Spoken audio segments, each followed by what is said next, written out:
we are with part 8. Now, I'll just say it was a bit, yeah, well, it's a bit of an overcast out there. It was a little bit too dark and gloomy earlier, but it's lightened up a little bit now, and it's just light enough to film. Yeah, well, without it being too dark. So yeah, here's Roger H. Bennett again. And if you remember at the end of part 7, I said another loco will be coming on, and yeah, here is saddle tank number 12 again.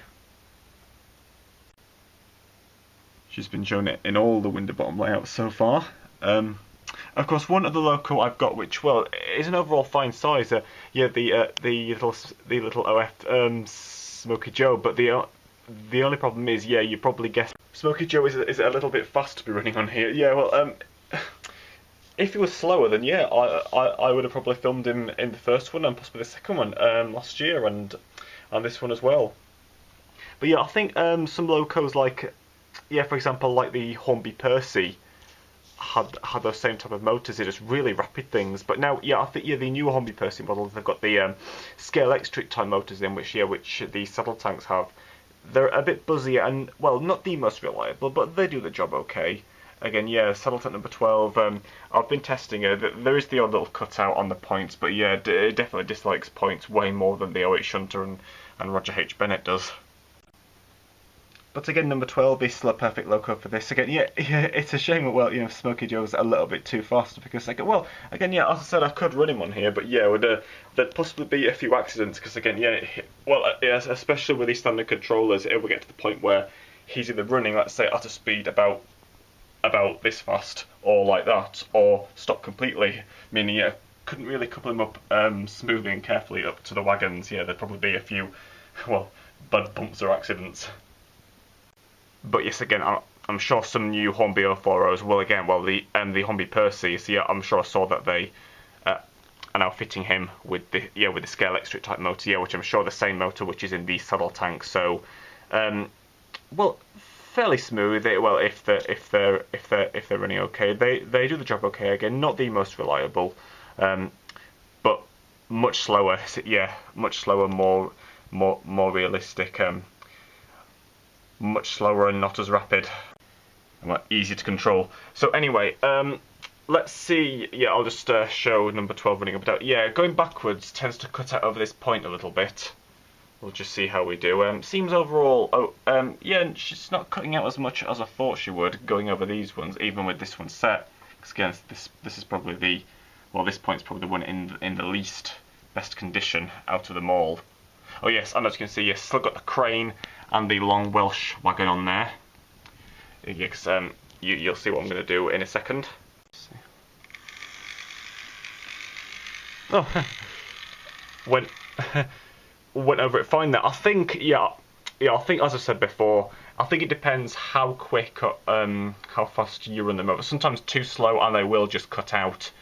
Although strangely, I've sort of noticed with number 12, it's not really cutting out on the dead zones. It's more these bits here, like going over just the end part of the point here, the moving part.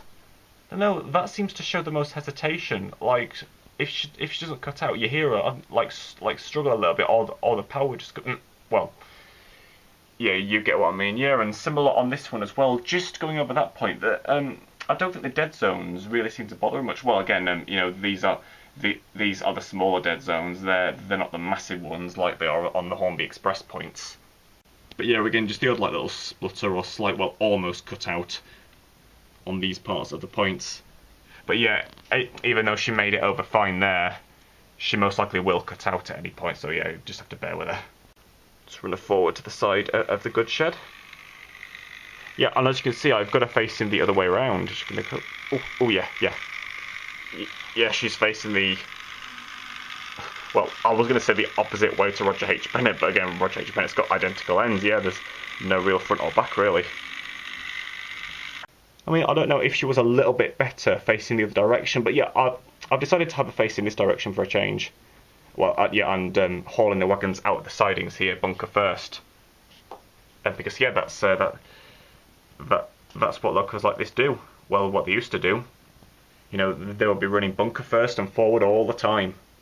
Well, almost constantly changing direction when shunting around yards. Okay, let's run her back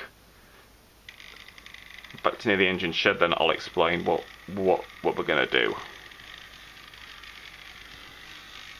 Yeah, I said there's more hesitation when going backwards.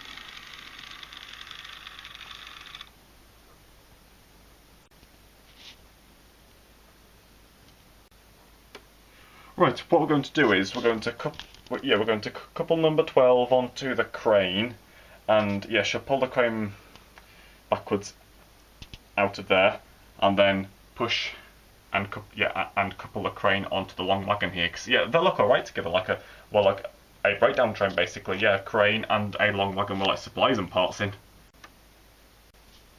Then Roger H. Bennett will do the same thing. I know we saw him shunting both the crane and the Welsh wagon around in part 7, but we didn't see him with pulling them both together, with them both coupled on together. So we'll do that after number 12's done hers.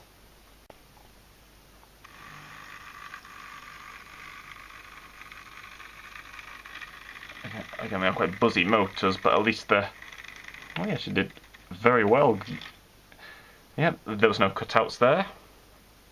I was quite expecting her to cut out, especially on this point. I don't know if she cut out coming out over this one last time. But yeah, again, we'll just have to bear with her.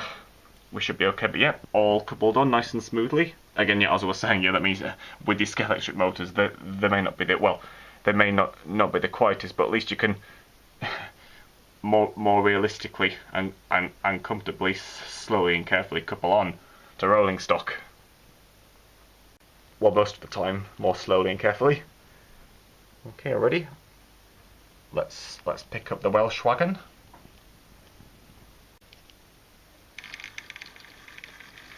Hopefully the weather won't go too dark. Oh, slight cutout. Yeah, it's often my... Oh, yeah, again, yeah, I knew it was going to happen at some point, but anyway. She still does the job. Again, just like derailing, something we have to put up with.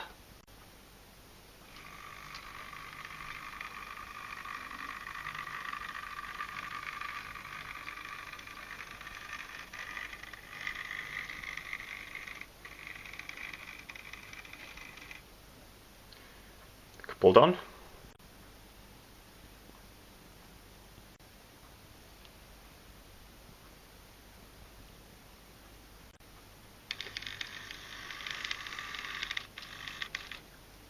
Ooh, she was fighting it there.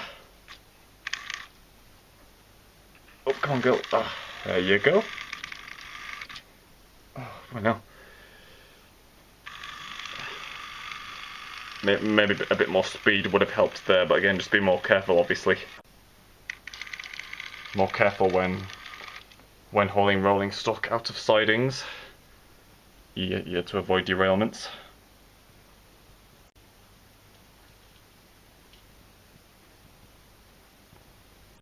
So yeah, she'll push them down to that end, well, yeah, as far as they can go, so the crane won't go all the way under the canopy roof part, and then we'll shut them back into the goods shed, and then Roger H. Bennett will have his turn doing that.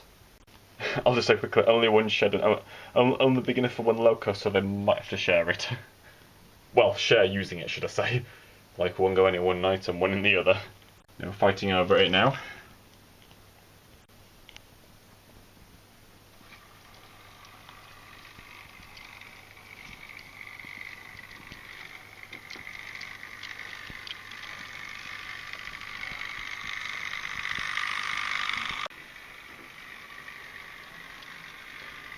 Again, you see how far back we can go.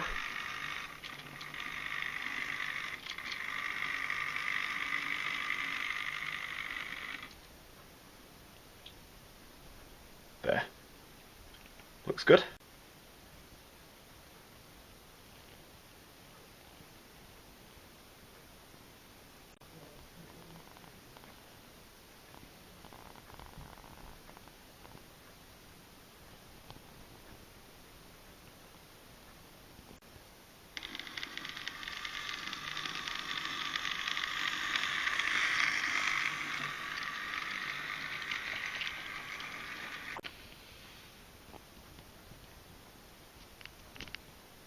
Now back into the goods shed, as if Yeah, as if they're shunting this wagon in here to be loaded with supplies from a goods shed.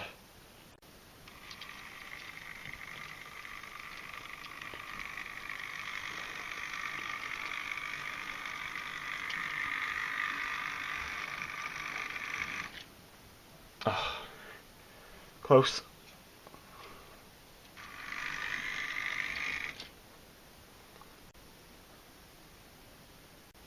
There we go. So my phone's on charge at the moment, but yeah, we know. Wait, yeah, oh yeah, there we go. Yeah, I could just see the wagon in there.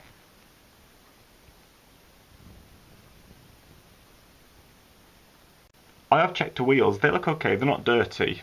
Maybe she could do with a light service, bit of lubrication or track magic even. But yeah, but that's mainly for when she runs on the big layout. Well, the main floor one. She's overall running okay on here. I'll see how she goes. Well, over the next couple of days.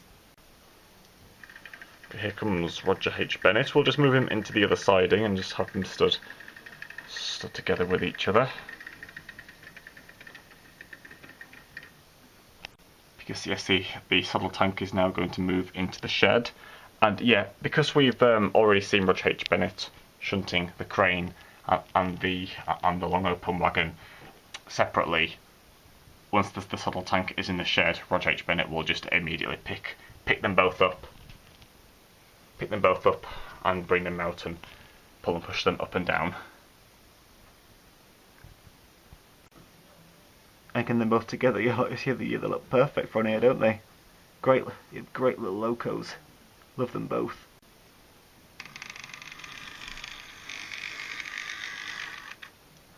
Oh, well done.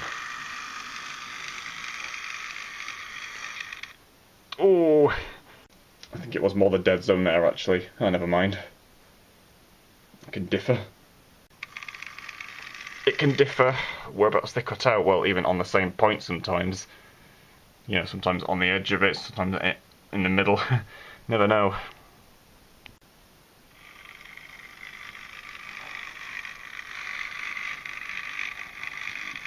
Into the shed. Very good.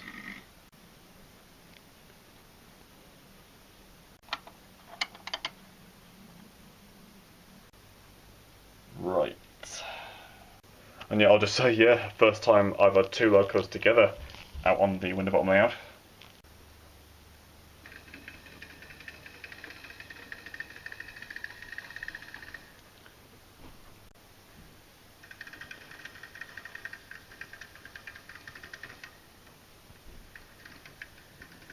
One, oh, there we go. Well, now, yeah, it's like, look, you know, the locos bringing the wagons for each other. One drops them off, the other then picks up.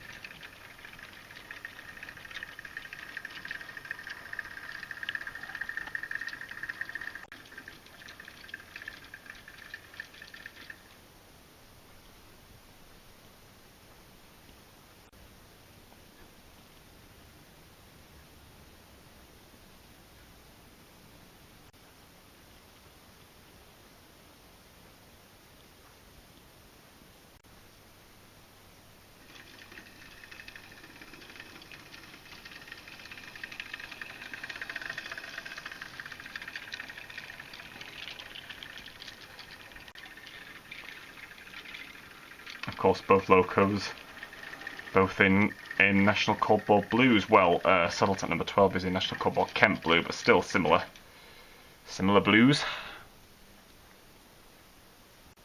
Again, I like the industrial livery of the new one, Oxford Rail. Well, yeah, and the new Janus 060. But yeah, we have same loco, but the new liveried one, which Oxford Rail has just brought out. It's like, you know, it does look more industrial. But I got this one mainly because I like the name and it exists in real life. Well, again, I hope you enjoyed part 8. It's gone well again. First time ever shown two locos in action together. Well, running separately, obviously, but two locos together on the window bottom layout. They'll both be shown again in part 9, hauling around some different wagons. Thanks for watching.